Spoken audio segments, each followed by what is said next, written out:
Grandma's Boy is one of the funniest comedies of the 2000s, which, by default, given how terrible comedies have been since then, makes it one of the funniest comedies of the 21st century, and one of the most quotable movies of all time. If you're like a lot of people, you've probably missed this gem, so let's see if we can change that. See you on the other side.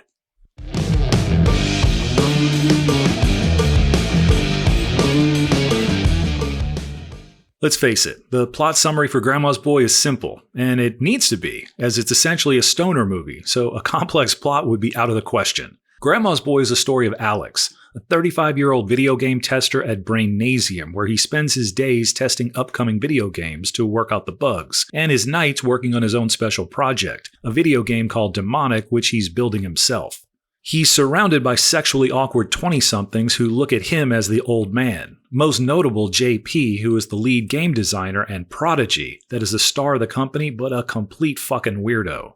While sitting at home playing video games and getting stoned with his roommate, he suddenly gets kicked out of his apartment thanks to his roommate having not paid rent for 6 months, choosing instead to divert the payments to pay for Filipino hookers. As you do. Homeless, he's forced to find somewhere to stay until he finds a place. His first night he finds himself at his coworker Jeff's home, which ends painfully funny after he, well, you'll see.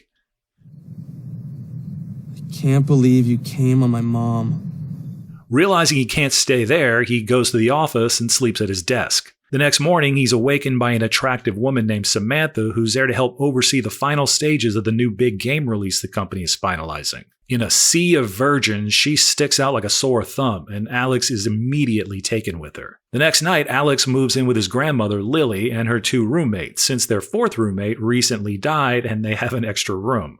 Embarrassed by this, he tells his friends at work he's living with 3 hot women who are ravaging him nightly. The movie revolves around Alex trying to get work done at home while his roommates have him do chores and monopolize the TV, hanging out at his friend and pot dealer Dante's house, navigating the office as the old guy, trying to get Samantha's attention, and dealing with JP at work. It's silly and crude and hilarious from the beginning to end.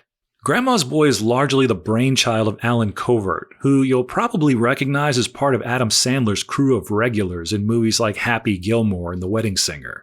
After having gone to help take care of his own father after he had had a triple bypass, Covert found himself living with both his father and his grandmother, who had also gone to help care for her son, and the basic premise for the movie was born. In fact, that scene where he comes home high and his grandmother fixes him the craziest spread of food actually happened.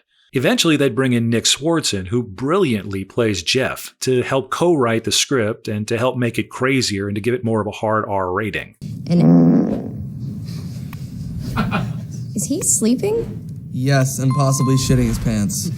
The cast is so surprisingly good given it was such a low-budget film, with a budget of just over $5 million. This is mostly due to the production team having been a part of Adam Sandler's Happy Gilmore production company, and they were able to call in some favors and get a few high-profile names for bit parts. Sometimes a guest spot in a movie like this can take you out of the movie, but that doesn't happen here. Both Rob Schneider and David Spade are only in the movie for a brief moment, but both kill their roles, make the movie better, and don't hog the spotlight. You forgot smoking lamp. I'm sorry. Was that expensive piece? Stupid fucking idiot, red-shirted ass. You've also got the great Doris Roberts as Alex's grandmother Lily and Shirley Jones as Grace, who apparently was super excited to get to play the raunchy character. The crew managed to grab Jonah Hill very early on and before he'd done Superbad, and Linda Cardellini, who was on ER at the time. But the truth is, though, the movie is carried by Allen Covert as Alex, who, despite being almost entirely a character actor doing bit parts in the Sandler movies, he is exceptional here. He's so comfortable in the role, mostly because I assume he's playing a version of himself, but that's not always easy to do. Aside from being so damn funny, Covert gives Alex depth and warmth that comes through in his scenes with his grandmother. There's a believability that comes through and a humanity that helps even out the absurdity of the rest of the movie. But if there's a character that continually steals scenes, it has to be Joel David Moore as JP. You'll probably recognize him from 2004's Dodgeball, but he absolutely kills it here. He is so damn funny in every scene he's in. So maybe I don't know what the Civil War was or who invented the helicopter, even though I own one. But I did beat The Legend of Zelda before I could walk.